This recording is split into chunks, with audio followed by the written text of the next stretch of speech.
Hello students, welcome to my YouTube channel Divya Jyoti. And आज हम आपके लिए कक्षा 10 की क्षितिज पुस्तक का तीसरा अध्याय देव के सवैये और कवित्व जो उनके द्वारा लिखे गए हैं लेकर के आए हैं। और इससे पहले हमने आपको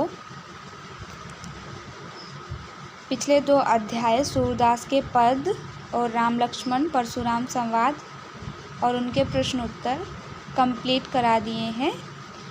और आशा है आपको वो समझ में आ गए होंगे। और यदि आपने हमारी वो वीडियो नहीं देखी है तो आप हमारे बेल आइकन पर जा कर के क्लिक करके वहाँ से हमारी सारी वीडियो देख सकते हैं। तो चलिए स्टार्ट करते हैं तीसरा अध्याय। सबसे पहले हम इसमें सवैये को पढ़ेंगे जो कि देव जी के द्वारा लिखा हुआ है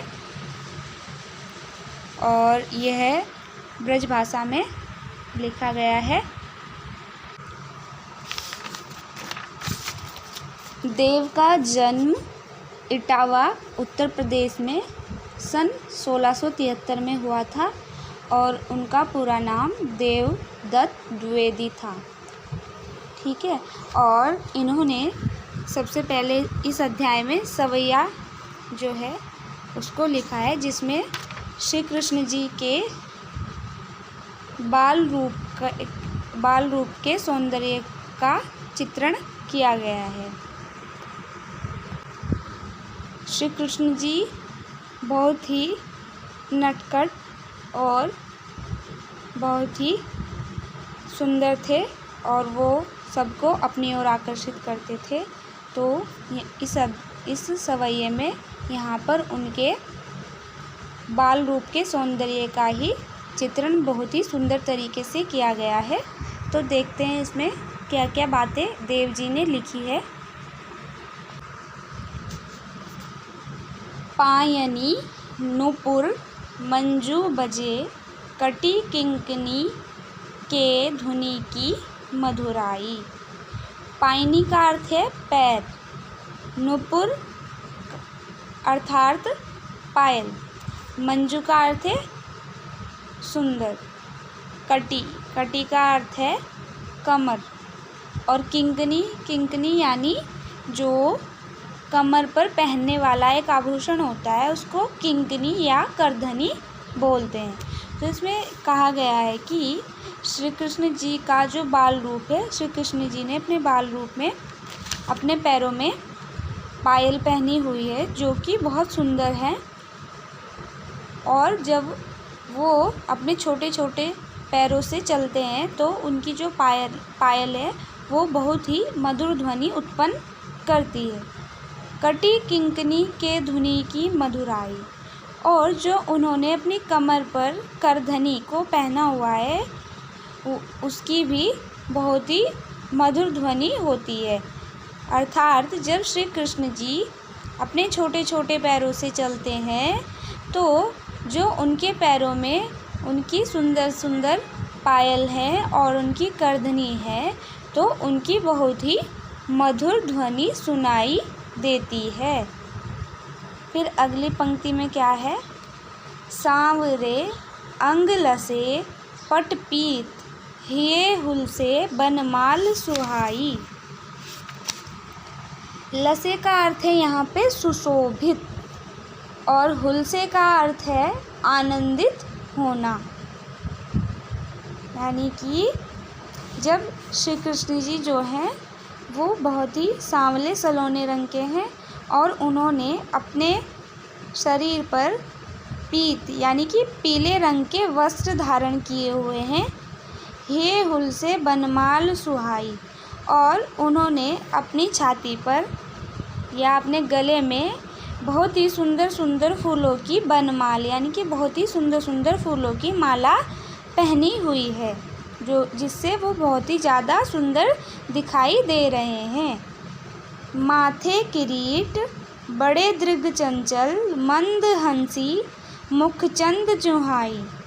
और माथे किरीट का अर्थ है यहाँ पे उन्होंने अपने माथे यानी अपने सिर पर बहुत ही सुंदर मुकुट पहना हुआ है। बड़े दृढ़ चंचल, दृढ़ का अर्थ है आँखें, और उनकी जो आँखें हैं वो बहुत ही बड़ी बड़ी हैं और बहुत सुंदर सुंदर आँखें, बड़ी बड़ी सुंदर आँखें हैं उनकी, जो कि बहुत ही चंचल आँखें हैं उनकी। चंचलता उनकी इसलिए दिखाई दे रही है क्योंकि वो अपनी बड़ी बड़ी आँखों से इधर उधर देख रहे हैं, जिससे कि उनकी आँखें चारों तरफ घूमती हुई दिखाई दे रही है, इसलिए यहाँ पे उनकी आँखों को चंचल बताया गया है। और मंद हंसी मुखचंद जुहाई, मुखचंद का अर्थ है मुख रूपी चंद्रमा, और जो उनका मुख रूपी चंद्रमा है जुनहाई, जुनाई का अर्थ है चांदनी, जो उनका मुख रूपी चंद्रमा है वो ऐसे जब वो मंद मंद हंसी यानी कि बहुत मंद मंद मुस्कुरा रहे हैं तो उनका चेहरा ऐसे दिखाई दे रहा है जैसे चंद्रमा की चांदनी सारे में फैल जाती है, तो वो भी ऐसा ही दिखाई दे रहे हैं हंसते हुए। फिर है लास्ट, जे जग मंदिर दीपक सुंदर श्री ब्रज दूल्हा देव सहाय। अब यहाँ पे देव ने श्री कृष्ण जी को जग मंदिर यानी कि जैसे संसार में मंदिर, जैसे मंदिर होता है और मंदिर में दीपक प्रज्वलित होता है और अपने प्रकाश को चारों दिशाओं में फैला देता है, ठीक उसी प्रकार श्री कृष्ण जी को भी दिए के समान बताया गया है, जो जग रूपी इस मंदिर में आलौकिक और पूरे संसार में अपने प्रकाश को फैलाए हुए हैं। श्री ब्रज दूल्हा देव सहाय, और अब श्री कृष्ण जी को देव ने ब्रज के दूल्हे के जैसा बताया है कि श्री कृष्ण जी दूल्हे बने हुए हैं, क्योंकि जैसे जब दूल्हे की शादी होती है तो वो जब बारात लेकर के जाते हैं तो वहाँ पे उनकी पूरी खातिरदारी होती है, उनका सभी सम्मान करते हैं, ठीक उसी प्रकार श्री कृष्ण जी का भी सभी मनुष्य बहुत ही सम्मान और प्यार करते हैं। तो इस प्रकार ये जो सवैया है ये समाप्त हुआ, क्योंकि बस इसमें इतना ही है कि इसमें श्री कृष्ण जी के सुंदरता को बहुत ही सुंदर तरीके से दर्शाया गया है और आपको समझ भी आ गया होगा इसमें। अब देख लेते हैं इनका पहला कवित्व, जो ये हमारा इसमें अध्याय में पहला कवित्व दिया हुआ है। इसमें प्रकृति का मानवीयकरण किया गया है और बहुत ही सुंदर तरीके से प्रकृति को मानव के जैसा दिखाने का प्रयास किया गया है इसमें। और इसमें मानवीयकरण अलंकार है क्योंकि प्रकृति की तुलना बार बार मानव से की गई है।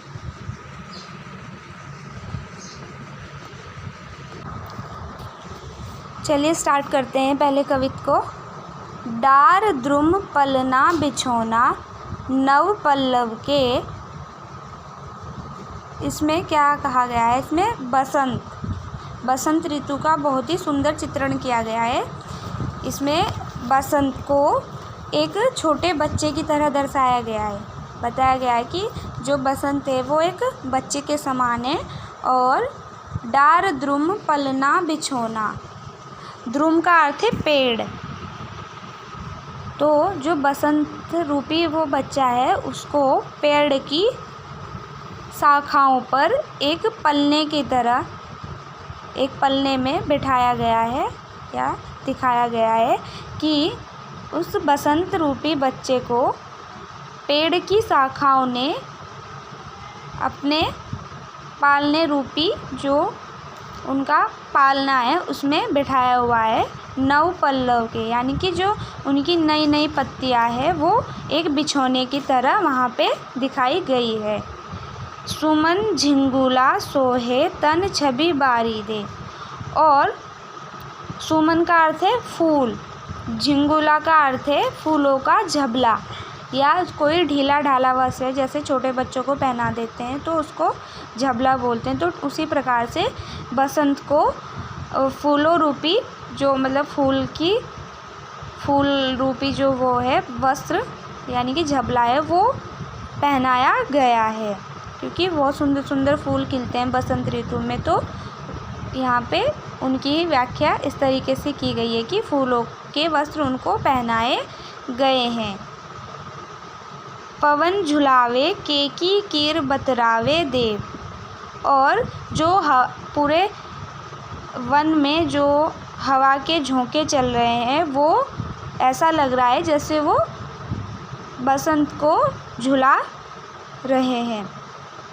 यानी कि जब हवा चल रही है तो ऐसा लग रहा है कि जैसे वो बच्चे को झुला रहे हैं। केकी कीर बतरावे देव। केकी का अर्थ है मोर और कीर का अर्थ है तोता। जो तोता और मोर है वो उस बच्चे के साथ बात कर रहे हैं, ऐसा प्रतीत हो रहा है। कोकिल हलावे हुलसावे कर तारी दे। हलावे हुलसावे का अर्थ है हलावत या बातों की मिठास। यानी कि जो कोकिल यानी जो कोयल है वो अपनी मधुर ध्वनि से, जब वो कोयल गाना गाती है तो उसकी बहुत मधुर ध्वनि होती है। तो ऐसा लग रहा है जैसे कोयल बच्चे को अपने मीठे मीठे गीत सुना रही है और ताली बजाकर बच्चे को खिला रही है। पूरित पराग सो उतारो करे राइनोन। यानी कि पूरित पराग का अर्थ है जो पराग कण है।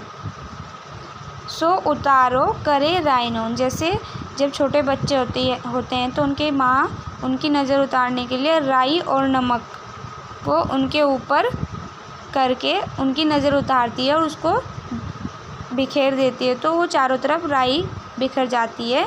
तो ठीक उसी प्रकार भी जैसे फूल के जो परागकण होते हैं वो भी बिखरे पड़े हुए हैं चारों तरफ बच्चे के।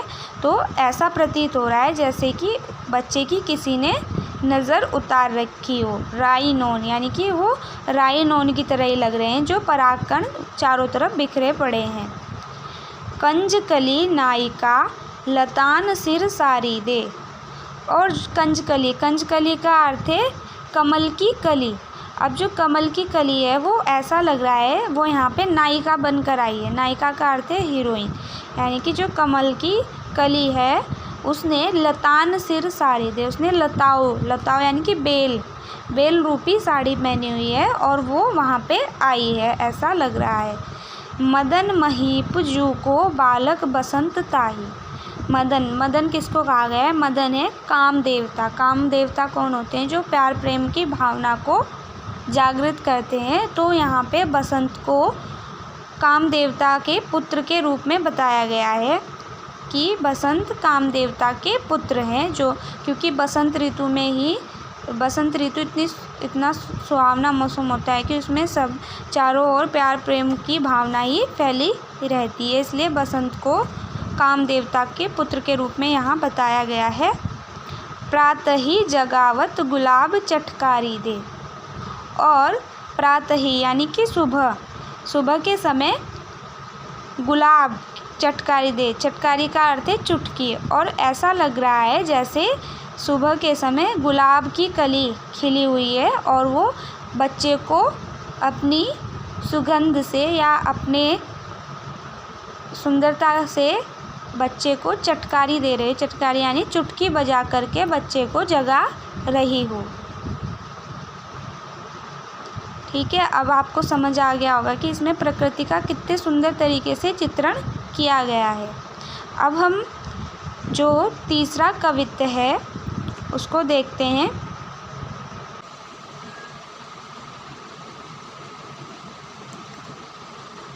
उससे पहले आप ये थोड़ा सी उसकी व्याख्या देख लीजिए, वैसे आप इसको अपने तरीके से लिख सकते हैं। अब हम तीसरा कवित्त पढ़ेंगे। फटिक सिलानी सो सुधारियो सुधा मंदिर। इसमें तीसरा जो कवित्त है इसमें चांदनी रात की व्याख्या की गई है। जैसे पूर्णिमा वाले दिन चारों तरफ चांद की चांदनी फैली रहती है, तो उसकी सुंदरता को यहाँ पे दिखाया गया है। ठीक है, तो इसमें देख लेते हैं। फटिक सिलानी। फटिक क्या होता है? सबसे पहले फटिक का अर्थ क्या होता है? फटिक एक नग होता है जो कि पारदर्शी होता है, और जब उस पर चंद्रमा की किरणें पड़ती है यानी कि चांदनी उसके ऊपर पड़ती है तो वो और ज़्यादा चमकीला दिखाई देता है। फटिक सिलानी, सिलानी का अर्थ है एक पत्थर, यानी कि जब एक पत्थर है उस पत्थर के ऊपर जब चंद्रमा की चांदनी पड़ती है तो वो फटिक यानी कि उस नग के समान चमकता है जो कि पारदर्शी होता है, वो बहुत ही सुंदर दिखाई देता है, वो पत्थर होता है जो। सुधार्यो सुधा मंदिर, सुधा मंदिर मतलब क्या होता है? एक अमृत रूपी जो मंदिर होता है और वो ऐसा लगता है जैसे कि एक सुधा मंदिर की तरह दिखाई देता है। उदधि दधि को सो अधिगाई उमगे अमद, उदधि क्या होता है? सागर, और जैसे सागर में लहरें उठती हैं और उसमें जब लहरें उठती हैं तो उसका जो झाग से होते हैं वो दूध की तरह दिखाई देते हैं और उससे बहुत ही आनंद की अनुभूति होती है। तो उसी तरीके से जब सागर की जो लहरें उठ रही हैं और उसके जो दूध रूपी जो उसके झाग है उसके ऊपर वो किरणें पड़ रही है तो वो ऐसे चमक उठी है जैसे दूध वहाँ पे किसी ने बिखेर दिया हो। बाहर ते भीतर लो बीती ना दिखे देव, अब देव कह रहे हैं कि जो चंद्रमा की चांदनी है वो पूरे ब्रह्मांड में फैल गई है। बाहर ते भीतर, और बाहर यानी कि पूरे ब्रह्मांड में फैल गई है, और भीतर, भीतर का अर्थ है उन्होंने कहा है कि और जो चंद्रमा की चांदनी है ऐसा नहीं है कि उसका प्रभाव पूरे ब्रह्मांड पर ही हो रहा है, उसका प्रभाव मेरे हृदय में भी हो रहा है। मुझे ऐसा लग रहा है कि जो चांदनी है वो मेरे अंदर भी विद्यमान हो रही है। दूध कोसों फैन फैलियों आंगन फरस बन, और पूरे आंगन में जब आंगन पर उस चंद्रमा की किरणें पड़ रही है तो ऐसा लग रहा है कि जैसे पूरे आंगन में भी किसी ने दूध बिखेर दिया हो, यानी कि जो आंगन है वो भी बहुत सुंदर दिखाई दे रहा है। तारा सी तरुणी तामे ठाड़ी झिलमिली होती, और तारा सी तरुणी तामे ठाड़ी यहाँ पे अनुप्रास अलंकार है, ठीक है, ये ध्यान रखिए। और इसमें क्या कहा गया है?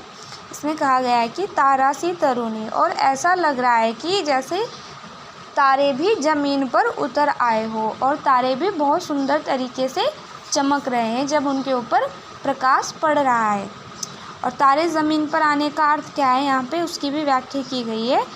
मोतिन की ज्योति मिल्यो मल्लिका को मकरन, यानी कि ऐसा लग रहा है जैसे किसी स्त्री ने चमकीले मोतियों को धारण किया हुआ है, और जब जो तारे हैं उनका प्रकाश उन मोतियों पर पड़ रहा है तो ऐसा लग रहा है जैसे तारे ज़मीन पर आ गए हों। आरसी से अंबर में आभा सी उजारी लगे, अंबर क्या होता है? आकाश, उजारी का मतलब उजियाला। तो यहाँ पे क्या कहा गया है? यहाँ पे कहा गया है कि जैसे चंद्रमा की जो चांदनी है वो ऐसा लग रहा है जैसे वो आसमान से पूरी पृथ्वी पर आकर अपनी आभा को फैला रही है। फिर लास्ट में इन्होंने कहा है प्यारी राधिका को प्रतिबिंब सो लगत चंद, अब उन्होंने जो चंद्रमा की चांदनी है उसको राधिका के प्रतिबिंब के जैसा बताया है, यानी कि वो कह रहे हैं कि जो राधिका है उनका जो चेहरा है वो चंद्रमा के समान है, और राधिका क्योंकि बहुत सुंदर थी और उनको चंद्रमा की संज्ञा यहाँ पे दी गई है, और राधिका के प्रतिबिंब सो लागत, और जब चांदनी पृथ्वी पर पड़ रही है तो वो ऐसे लग रही है जैसे राधिका जी का प्रतिबिंब हो। तो इस तरीके से यहाँ पे चांदनी रात की व्याख्या बहुत ही सुंदर तरीके से की गई है, ठीक है, आप इसको देख लीजिए, इसमें थोड़ी सी व्याख्या लिखी हुई है, आप वैसे इसको अपने तरीके से लिख सकते हैं। और इसी के साथ हमारा जो तीसरा अध्याय है वो समाप्त होता है। आशा है कि आपको ये अच्छे से समझ में आ गया होगा। और यदि आपको हमारा पढ़ाने का तरीका अच्छा लगा हो तो आप हमारी वीडियो को लाइक कीजिए और सब्सक्राइब कीजिए, ताकि आपको हमारी जो आने वाली वीडियो है वो आपको पहले ही मिल जाए। धन्यवाद।